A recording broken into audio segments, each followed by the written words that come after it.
ସମୟ ସମୟ ଏମିତି ଏକ ଶବ୍ଦ ଯାହା ଆଜି ବି ବୁଝିବା କଷ୍ଟକର।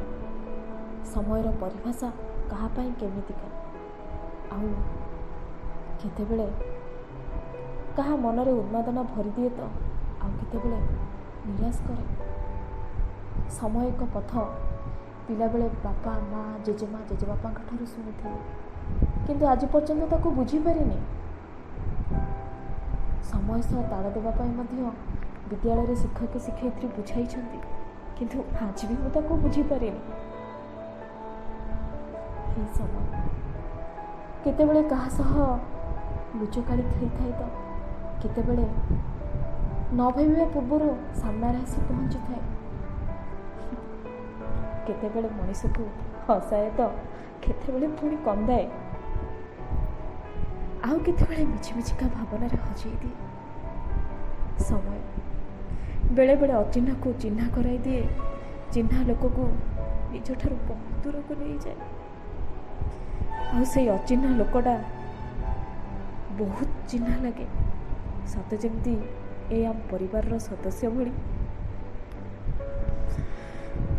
ମୁଁ ବେଳେବେଳେ ଭାବେ ସମୟ ଏକ ସାର୍ଟ, କେତେବେଳେ କାହା କାନ୍ଧରେ ସେ ପିନ୍ଧି ହୁଏ ସେଇଟା ଭାବିବା ବହୁତ ମୁସ୍କିଲ। ସମୟକୁ ନେଇ ବହୁତ ଚଳଚ୍ଚିତ୍ର ହେଇଛି ସତ, କିନ୍ତୁ ଆଜି ପର୍ଯ୍ୟନ୍ତ ତାର ପରିଭାଷାକୁ କେହି ବୁଝେଇ ପାରିନାହାନ୍ତି। ସମୟ, ହଁ ଏହି ସମୟକୁ ମୁଁ ଭାବେ ଏକ ବୁଢ଼ା ବରଗଛ, ପବନ, ସମୁଦ୍ର ଭଳି।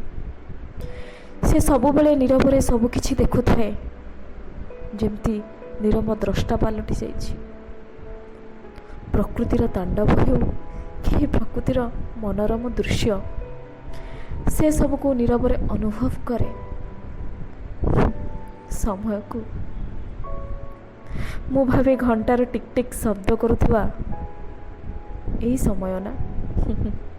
ଏହା ସମୟ ନୁହେଁ, ଏହା ଏକ ମିଠା ଅନୁଭବ ଯାହା ସବୁବେଳେ ନିଜ ଉପରେ ହିଁ ନିର୍ଭର କରେ ଆମେ କେମିତିକା ଗ୍ରହଣ କରିବା ସମୟକୁ, ଭଲରେ କି ମନ୍ଦରେ। ସେହି ସମୟ ପୁଣି ଏକ ଶୀତଳ ସ୍ପର୍ଶ ନେଇ ଆସେ, କେତେବେଳେ ଆମ ଦେହକୁ ଛୁଇଁ ଶିହରଣ ଭରିଦିଏ ତ ଆଉ କେତେବେଳେ ଅତ୍ୟଧିକ ଥଣ୍ଡା ଦେହକୁ ରୋମାଞ୍ଚିତ କରେ।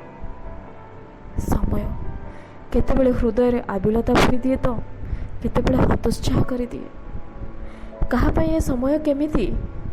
ସମୟ କେତେବେଳେ ଆଗକୁ ବଢ଼ିବାକୁ ରାସ୍ତା ଦେଖାଏ ତ କେତେବେଳେ ବଢ଼ୁଥିବା ରାସ୍ତାରେ ଯାଉଥିବା ଲୋକଟାକୁ ନା ପୁଣି ପଛକୁ ଟାଣି ଆଣେ। ଆପଣ କ'ଣ ଏ ସମୟକୁ ବୁଝିପାରିଛନ୍ତି? ମୁଁ ତ ଆଜି ପର୍ଯ୍ୟନ୍ତ ବୁଝିପାରିନି। ବୁଝିବା ପାଇଁ ମଧ୍ୟ ଆମକୁ ମୁସ୍କିଲ ହୋଇପଡ଼ିବ। କ'ଣ ସମୟକୁ ଆପଣ ବୁଝିପାରିଲେ, ନା ଆପଣ ବୁଝିବାକୁ ଏତିକି ଯଥେଷ୍ଟ? ପୁଣି ସମୟର ପରିଭାଷା ଆପଣଙ୍କୁ ନିଶ୍ଚୟ କହିବି। ଅପେକ୍ଷା କରନ୍ତୁ। ଅପେକ୍ଷା ପାଇଁ ଧନ୍ୟବାଦ।